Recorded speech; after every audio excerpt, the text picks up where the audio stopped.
BBC Urdu کے programme سیربین میں خوش آمدید. ہمارے لندن اسٹوڈیو سے میں ہوں صبا اعتزاز. امریکہ میں پولیس کے ہاتھوں سیاہ فام نوجوان کی ہلاکت کے بعد جھڑپیں جاری، لیکن شہر کے پولیس چیف نے اپنے عملے کا دفاع کیا ہے. اسلام آباد کے ریڈ زون کی سیکیورٹی فوج کے حوالے. عمران خان وزیر اعظم کے استعفے سے کم پر بات کے لیے تیار نہیں. حکومت کہتی ہے اس کا سوال ہی پیدا نہیں ہوتا. The resignation of the Prime Minister is totally unacceptable. It is not something that we can even talk of. اور انڈیا کے شہر بنارس میں ساڑیوں کی جنگ. کیا ہنرمند ہاتھ مشین سے جیت پائیں گے؟ امریکی ریاست میزوری کے علاقے فرگوسن میں سیاہ فام لڑکے مائیکل براؤن کی پولیس کے ہاتھوں ہلاکت کو 1.5 ہفتہ گزر چکا ہے. اس واقعے پر غم و غصہ اور احتجاج کا سلسلہ مسلسل جاری رہا ہے اور اب یہ شدت پکڑ کے فساد کی صورت اختیار کر گیا ہے. ایک اعلیٰ پولیس اہلکار کا کہنا ہے کہ احتجاج کرنے والوں میں جرائم پیشہ افراد بھی شامل ہو گئے ہیں جو تشدد پر مائل ہیں. انہوں نے مزید بتایا کہ پولیس اہلکاروں کو بھاری فائرنگ کا سامنا رہا اور ان پر پتھراؤ بھی کیا گیا، مگر اس کے باوجود پولیس نے ایک گولی بھی نہیں چلائی. تفصیل کے ساتھ جاوید سمرو. فرگوسن کی سڑکوں پر ایک اور پرتشدد رات. پولیس نے ایک بار پھر آنسو گیس اور سن کرنے والے گرنیڈ استعمال کیے. حالانکہ کچھ گھنٹوں پہلے مظاہرین اور پولیس کے درمیان تناؤ ضرور تھا، مگر حالات پرامن تھے. شہر میں 2 روز سے نافذ رات کا کرفیو اٹھا لیا گیا تھا اور پیر کے روز وہاں نیشنل گارڈز کو لوٹ مار اور فساد کرنے والوں پر قابو پانے کے لیے تعینات کر دیا گیا تھا. مظاہروں کا سلسلہ 10 روز پہلے اس وقت شروع ہوا جب نہتے سیاہ فام نوجوان مائیکل براؤن کو ایک سفید فام پولیس اہلکار نے گولی مار کر ہلاک کر دیا تھا. امریکی صدر نے کشیدہ صورتحال میں زخموں پر مرہم رکھنے پر زور دیا ہے. فرگوسن میں کمیونٹی کا غم و غصہ جائز ہے. لوگ جواب دہی چاہتے ہیں اور میں ان سے کہتا ہوں کہ ایک دوسرے کو سمجھنے کی کوشش کریں بجائے چیخ پکار کے. زخموں کو کریدنے کے بجائے ان پر مرہم رکھیں. امریکی اٹارنی جنرل ایرک ہولڈر ہلاک ہونے والے لڑکے کی موت کی تفتیش کے لیے اگلے ہفتے خود فرگوسن پہنچیں گے. کچھ عینی شاہدین کہتے ہیں کہ مائیکل براؤن کو جب گولی ماری گئی تو اس وقت وہ ہینڈز اپ کیے کھڑے تھے. خیال ہے کہ معاملے کی تہہ تک پہنچنے کے لیے ایک گرینڈ جیوری مقرر کی جائے گی جو بدھ کو شہادتیں سنے گی اور یہ فیصلہ کرے گی کہ مائیکل براؤن پر گولی چلانے والے پولیس اہلکار ڈیری ولسن پر ان کی ہلاکت کی فرد جرم عائد کی جائے یا نہیں. اس موضوع پر بات کرنے کے لیے اس وقت اسٹوڈیو میں میرے ساتھ موجود ہیں واشنگٹن میں امریکن یونیورسٹی میں پروفیسر اکبر ایس احمد، جو امریکی معاشرے کے مختلف امور پر تحقیق بھی کرتے رہے ہیں اور مائی جرنی انٹو امریکہ کے مصنف بھی ہیں. ویلکم ٹو دا شو. اکبر، یہ بتائیے گا کہ یہ واقعہ اس وقت ہوا ہے جب امریکہ کا صدر جو ہے ہسٹوریکلی خود سیاہ فام ہیں، تو امریکہ کے صدر کی اس وقت کیا پوزیشن ہے؟ امریکہ کے صدر اوباما صاحب نے تو بات کی ہے حوالہ اس کے حوالے سے، کوشش کی ہے کہ یہ سچویشن بالکل امن امان پہ واپس آ جائے، لیکن ایک آدمی کا یہ حل کرنے کی یہ سلسلہ نہیں ہے. اتنی ٹینشن ہے امریکہ میں کیونکہ اقتصادی سچویشن ہے، سوشل سچویشن ہے، سیاسی سچویشن ہے اور پھر نسلی. امریکہ میں نے یہ دیکھا تھا اپنی جو میں جرنی انٹو امریکہ جس کا آپ نے حوالہ دیا ہے کہ امریکہ جو ٹینشنز ہیں قوموں کے درمیان وہ کلر کے بیسس پر ہیں. تو وہاں آپ کا جو کلر ہے، آپ یا بلیک کمیونٹی کے ہیں یا وائٹ کے یا لیٹین براؤن کمیونٹی کے، وہ آپ کو پھر ڈیفائن کرتا ہے. ہمارے معاشرے میں پاکستان میں مثلاً ابھی تک 60 سال کے بعد لوگ ابھی بھی کہتے ہیں وہ مہاجر ہے، وہ پنجابی ہے، وہ پٹھان ہے، تو قومیت پہ جاتا ہے. امریکہ میں کلر پر. ٹھیک ہے، آپ نے جیسے کہ کہا کہ امریکہ میں نسلی تقسیم کا مسئلہ ابھی تک ہے، تو کیا وجہ ہے کہ معاشرے میں ابھی تک اس مسئلے کا کوئی حل سامنے نہیں آیا؟ یہ امریکہ کی تاریخ، امریکہ کے معاشرے، امریکہ کی میں سمجھتا ہوں تشخص، یہ اس میں ایک قسم کی بالکل جڑی بالکل انٹینگلڈ ہے. کیونکہ یہ جو ہسٹری امریکہ کی تاریخ جو 200-300 سال پہلے یہ سلیوز جو لائے ہیں افریقہ سے، ان کو پھر آزادی ملی ہے، वो ब्लैक कम्युनिटी कहती है हमें पूरी आज़ादी अभी तक नहीं है। और मैंने भी जब मैं सेंट लुइस गया हूँ, मैं बार बार गया हूँ लेक्चर्स के लिए, सेमिनार्स के लिए, तो मैंने देखा कि वहाँ पर भी नस्लें तकसीम हुई हुई हैं। तो वहाँ बिल्कुल ऑल वाइट इलाके हैं और ऑल ब्लैक इलाके हैं, और जब तक ये कम्युनिटीज़ आपस में रह नहीं सकेंगी, एक दूसरे से शादी नहीं करेंगी, एक दूसरे से बिल्कुल ऐसा सलूक नहीं करेंगी कि हम सब अमेरिकन हैं, हम सब के इक्वल हकूक़ हैं, जब तक ये टेंशन रहेगी। क्योंकि ये जो वाक़या है ये बार बार होता है, हर 6 महीने 9 महीने के बाद तो आप ऐसा क्यों सुनेंगे। नहीं हो पा रहा अब तक? जो आपने एक इंटीग्रेशन की बात की, एक तरह से क्यों नहीं हो पाया अब तक? मसाइल बहुत है, मैंने कहा कि इकोनॉमिक प्रॉब्लम्स हैं, black community is following behind. अब एक अफ्रीकन अमेरिकन सदर बनता है तो सब ने मैंने भी, हमारी सब की उम्मीद थी कि चीज़ें बहुत बदलेंगी, और बदल रही हैं, लेकिन नॉट फास्ट इनफ। तो उसका मतलब ये है कि रफ्तार जो है इतनी तेज़ी से नहीं रफ्तार चल रही है जितनी तेज़ी से ये जो मसाइल हैं ये सामने आपके खड़े हैं वो हल हो सकें। अच्छा, माजी में बताइएगा कि इस मसले को हल करने के लिए अमेरिकी हुकूमत ने क्या क्या मंसूबाबंदी की है? कोई पॉलिसीज़ हैं और क्या वो कारगर रही कि नहीं? पॉलिसीज़ हैं। अमेरिका ने 60s के बाद, 60s आपको पता है एक बड़ी तारीख़ी एक डेकेड है अमेरिकन तारीख़ में, वर्ल्ड तारीख़ में। एक तरफ आपकी कैनेडी और उनके छोटे भाई बॉबी कैनेडी, और उन्होंने अपनी शहादत भी दी एक किस्म की, वो they were shot and martyred for the cause, Martin Luther King Junior. इन लोगों ने मुहिम चलाई to give rights to the community, black community. लेकिन वो राइट्स जो थी वो पहला कदम था, और अभी भी बहुत काम रहता है इनके लिए, सो दैट जो ब्लैक कम्युनिटी वो फुली इंटीग्रेट हो और ये महसूस करे कि हम इस माशरे के इक्वल सिटीजन। वो अभी तक नहीं है, और आप देख रही हैं ये जो अभी वाक़या हुआ और ये बद से बदतरीन होता जा रहा है, इसका मतलब ये है कि अभी भी उनमें ये एहसास है। ठीक है, बहुत शुक्रिया आपका अकबर अहमद हमसे बात करने का। Thank you. आइए अब देखते हैं कि BBC के सोशल मीडिया सफ़हात पर लोग इस मौजू पर क्या कह रहे हैं। PA बेकर की ट्वीट है कि सदर ओबामा किस कदर फजूल बात कह रहे हैं, अगर पुलिस इस कदर बेरहम ना होती तो ये नौबत ही ना आती। लतीफ़ मुख्तार की ट्वीट है कि हंगामे और फसाद से कुछ हासिल नहीं होगा, इससे कोई मसला हल नहीं हो सकता। जबकि टायलर नामी साहब की ट्वीट है कि सूरत हाल पर काबू पाने का बेहतरीन ज़रिया नेशनल गार्ड्स की तैनाती है। अगर आप भी चाहें तो ट्विटर और फेसबुक के ज़रिए हमें अपनी राय ज़रूर भिजवाइएगा। चलते हैं दीगर खबरों की तरफ। इराक़ी फ़ौज ने तक्रीत शहर को दौलत इस्लामिया के कब्ज़े से दोबारा हासिल करने के लिए हमला किया है। तक्रीत सद्दाम हुसैन का आबाई शहर था। दूसरी जानब अमरीकी सदर ओबामा ने दौलत इस्लामिया को शिकस्त देने में इराक़ी फ़ौज की मदद करने का ऐलान किया है। उन्होंने कहा है कि शुमाली इराक़ के शहर मोसुल का सबसे अहम डैम भी कुर्दों ने वापस हासिल कर लिया है। हमारी नामा निगार नोमिया इकबाल की रिपोर्ट एमन ख्वाजा पेश कर रहे हैं। कुर्द फौजी शिद्दत पसंदों से मुकाबला करने के लिए मोसुल के डैम की तरफ बढ़ रहे हैं।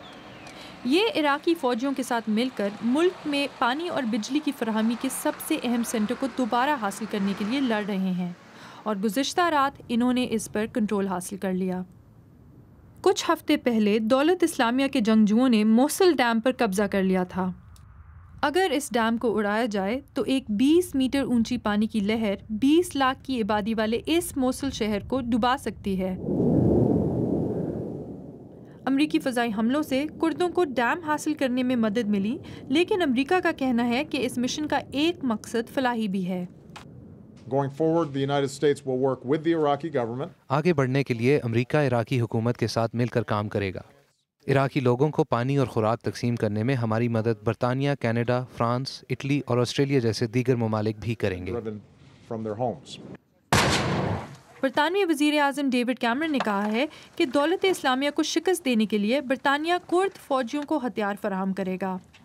शिद्दत पसंदों ने अब भी शुमाली इराक़ के बड़े हिस्सों पर कब्ज़ा किया हुआ है। नज़र डालते हैं कुछ मज़ीद आलमी ख़बरों पर।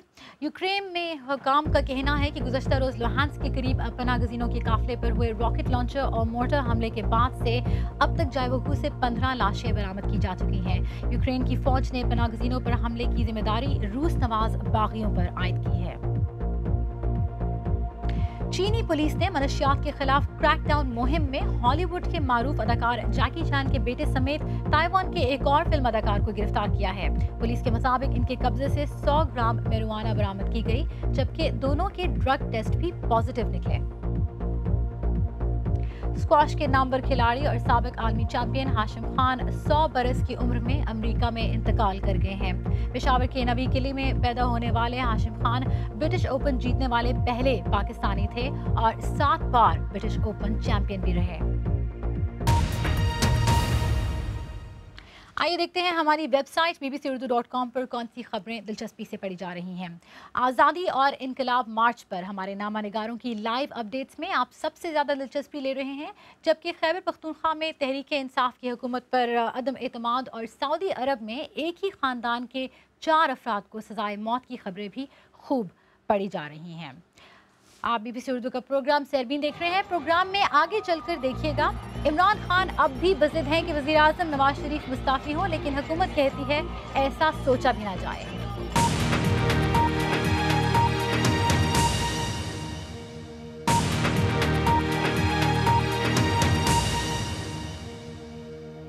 Welcome back. आप BBC उर्दू का प्रोग्राम सरबीन देख रहे हैं। बात करते हैं पाकिस्तान के सियासी बहरान की। इमरान खान अभी तक हुकूमत की बरतरफी के मुतालबे पर कायम है, मगर पाकिस्तान मुस्लिम लीग नून का कहना है कि वज़ीर आज़म नवाज शरीफ के इस्तीफ़े पर समझौता नहीं हो सकता। जमात की रहनुमा मारवी मेमन ने BBC से बात करते हुए कहा कि हालात इमरान खान की ज़िद की वजह से बिगड़े हैं। हमारी साथी अंबर शमसी ने उनसे पूछा कि हुकूमत की मुज़ाकराती कमेटी का मैंडेट क्या है।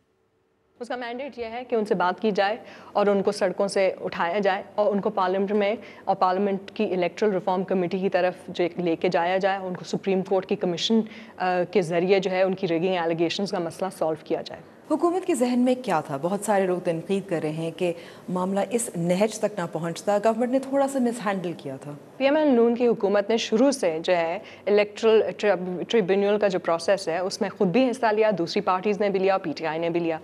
तो कोई VIP प्रोसेस हुकूमत के हाथ में था ही नहीं कि वो PTI को देती कि वो अपने जाके इलेक्शन पिटिशन जाके लड़ती और जीतती। हुकूमत उतनी ही उसमें शरीक थी जितनी बाकी सारी पॉलिटिकल पार्टीज थी। हुकूमत इलेक्शन कमीशन ऑफ पाकिस्तान नहीं है। हुकूमत ने कोशिश की कि एक सुप्रीम कोर्ट का कमीशन बने, जो उनका खुद का डिमांड था, जो एक ज़रूरी नहीं था, हुकूमत का एक ऑप्शन था, बिकॉज वो आइन में तो कहीं नहीं लिखा है कि हुकूमत को ये ऑफ़र करना चाहिए एवरी टाइम अगर कोई पॉलिटिकल पार्टी समझती है कि उसके साथ ज़्यादती हुई है, वो हार गई हो। लूजिंग पॉलिटिकल पार्टीज़ को ये ऑप्शन आइन में तो नहीं मिला हुआ है कि सुप्रीम कोर्ट का कमीशन बनेगा, उसके ज़रिए आप जो है जाके अपनी रिगिंग एलिगेशंस कर सकेंगे। लेकिन वज़ीर आज़म साहब ने अपने खिताब में जुडिशल कमीशन का ऐलान किया था, ये पहले नहीं हो सकता था? ये पहले इसलिए नहीं हो सकता था क्योंकि पहले इस तरह की सिचुएशन की ज़रूरत नहीं थी। जब हमने देखा कि वो बज़िद थे, जब हमने देखा कि वो किसी चीज़ को मान नहीं रहे थे, जब हमने देखा कि इलेक्शन ट्राइब्यूनल्स को वो जो है उसमें से उन्होंने हार मान ली थी, क्योंकि अगर इनका मुतालबा इतना ही स्ट्रॉन्ग था तो 563 सीट्स प्रोविंशियल असम्बलीज़ की, जो 563 इलेक्शन पिटिशंस जो आई थी प्रोविंशियल असम्बलीज़ के लिए, सिर्फ 3 PTI ने कंटेस्ट की। सिर्फ ये तो कोई ख़ास रिगिंग की बात नहीं। अगर आप इतने बज़िद थे कि आपने इतनी सारी रिगिंग हुई तो आपकी 563 में से 500 तो आपकी पिटिशंस होनी चाहिए थी। तो फ्रैंकली उन्होंने अपना होमवर्क किया नहीं। हुकूमत इस वक्त किस हद तक कॉम्प्रोमाइज़ करने को तैयार है? सबसे बड़ी कॉम्प्रोमाइज़ तो यही है कि हमने 2 ये फोरम्स क्रिएट कर दिए हैं। हम हर वो काम करने को तैयार हैं जो आइन और जो कॉन्स्टिट्यूशन के दायरे में है। तो हमारी कोई लिमिट्स नहीं है, सिर्फ एक लिमिट है, वो है कॉन्स्टिट्यूशनल दायरे में वो बात होनी चाहिए। जब वो कोई ऐसा डिमांड करेंगे जो कॉन्स्टिट्यूशनल दायरे में नहीं होगा, that is unacceptable. For example, the resignation of the prime minister is totally unacceptable. It is not something that we can even talk of. तो उनका तो सबसे पहला मुतालबा यही है। Well, it's a no go, he can keep dreaming. Muslim League Nawaz की रहनुमा मारवी मेमन जो अंबर शमसी से गुफ्तगू कर रही थीं। एक अंदाजे के मुताबिक भारत में सिल्क इंडस्ट्री की मालियत सालाना 10,000 करोड़ रुपए से ज़्यादा है और इसमें बनारस के सिल्क के कारोबार का बड़ा हिस्सा है। इस कारोबार को गुज़श्ता चंद बरसों में इस वक्त धचका लगा जब चीन की सस्ती और मशीनों से बनी साड़ियों ने भारतीय बाज़ारों पर यलगार कर दी। इससे उन गरीब जोलाहों की ज़िंदगी मुतासर हो रही है जो दिन रात मेहनत करके बहुत कम मजदूरी पर हाथों से ये साड़ियाँ बनाते हैं। खदीजा आरिफ की रिपोर्ट। जो ये देखिए ट्रेडिशनल पैटर्न है आपकी, सदियों से साड़ी की शौकीन हर औरत का ख्वाब बनारसी साड़ी आज अपने वजूद की लड़ाई लड़ रही है। लड़ाई फिर एक बार रिवायती ताना बाना और जदीद मशीनों के दरमियान ही है। इस लड़ाई का सबसे अहम किरदार इन खूबसूरत साड़ियों को बुनने वाला जुलाहा है, जिन्हें मकामी तौर पर बुनकर कहा जाता है। अनीसुर रहमान नस्ल दर नस्ल कपड़ा बुनने और ख़ास तौर से हाथ की साड़ी बनाने का काम करते आए हैं, लेकिन जब से बाज़ार में चीन की बुनी हुई नकली रेशम की सस्ती साड़ियों की बाढ़ आई है, अनीसुर रहमान जैसे हर उस जुलाई को अपने चूल्हे की फिक्र है जिन्हें एक साड़ी बुनने के सिर्फ 2000 रुपये मिलते हैं, यानी कि एक दिन के 150 रुपये भी नहीं।